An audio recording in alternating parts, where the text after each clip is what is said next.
Sammyeats. My name is Sammy, cookbook author and a culinary blogger. Over each episode, I'm going to prepare a dish with a twist and share with you some of my favorite kitchen hacks. On today's episode, I'm going to be making my stovetop crisp.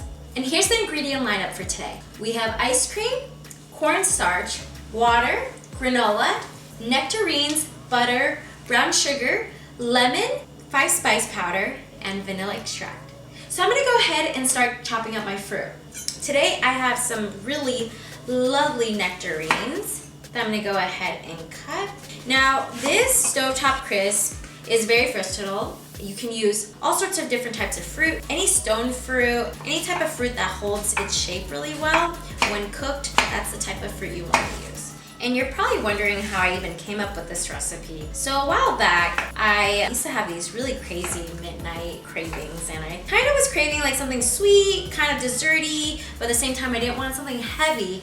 And I also did not want to do a lot of cleanup in the middle of the night. And so I came up with this stovetop crisp on a need that I had, and realizing how simple it was, and it felt like I could have dessert every night of the week.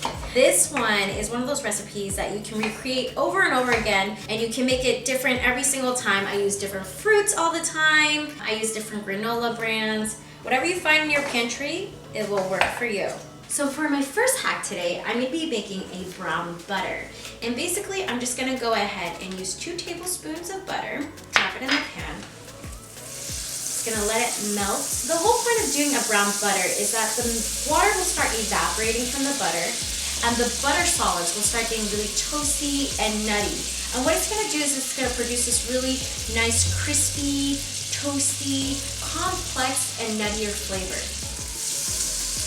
So you can see my pan's getting a little bit hot, and you can already see that my butter is starting to turn a brownish color, and that is exactly what we want. We do not want to burn the butter, but we do want to get a really nice brown. If you think your pan is getting too hot, go ahead and turn it down just a little bit. I'm gonna let this develop its flavor for a little bit. It's kind of what we want, and it's gonna look fabulous. You can see that my butter has time to develop that brown color. Now I'm gonna go ahead and add my granola. Instead of making my own crumble and sticking it in the oven, using granola is a very great alternative because it's already been baked, so it has that crispy sweetness that you're looking for and those little crunchy bits that you always want either on a crumble or a crisp or a pie. So I'm gonna go ahead and just drop it into my brown butter. The next thing I'm gonna do is I'm gonna actually add 2 tablespoons of brown sugar. So essentially, we're repurposing this granola. Smells wonderful. You already see the granola caramelizing with the brown sugar. And you just want to leave in the pan for a little bit and let it kind of do its own thing. And this is the crisp that's going to go on top of our nectarines. Alright, look at this. You can see that the brown butter has already toasted the granola, and I'm going to go ahead and put this to the side as we're going to work on the fruit. And in the same pan now, we're going to work on our fruit mixture. I'm going to go ahead and put our 2 tablespoons of butter in here. And we're not trying to make a brown butter now. We're just going to really try to get the fruit into here. So we're just going to make sure it gets melted a little bit. Now we're going to go ahead and add our brown sugar. And this is my little Asian twist to this dish. We're going to use 5 spice powder. Now 5 spice is like a traditional Chinese spice that you add into things like barbecue Chinese pork. It has a lot of different spices such as cloves, star anise, cinnamon. We're kind of adding a little spin to this. So now that we've got our little paste going on, I'm going to go ahead and add my vanilla extract. I'm going to go ahead and add my fruit into this.